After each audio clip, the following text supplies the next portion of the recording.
আরও একবার নিজেদের শ্রেষ্ঠত্বের প্রমাণ রাখল রিয়াল মাদ্রিদের দুই ব্রাজিলিয়ান ভিনিসিয়াস জুনিয়র ও রদ্রিগো গয়েজ। নিজেদের জাদুগরি পারফরমেন্স দিয়ে জিইয়ে রাখল চ্যাম্পিয়ন্স লিগে টিকে থাকার আশা। প্রতিপক্ষ বড় না হলেও রিয়াল মাদ্রিদের সামনে ছিল বড় চ্যালেঞ্জ, কেননা এই ম্যাচে হারলেই বিদায় নিতে হবে চলতি ইউসিএল এর মঞ্চ থেকে।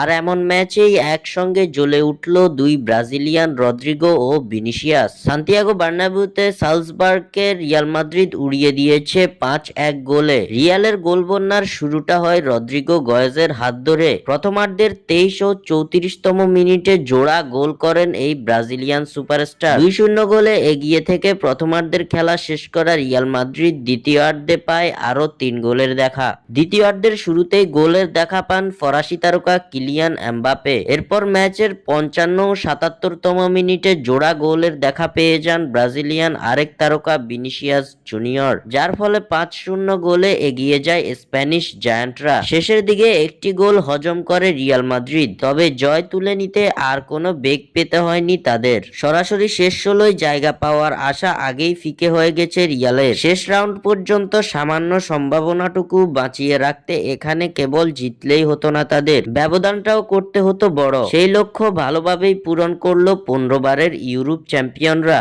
স্বাক্ষর থেকে সাদবিন ইসলাম।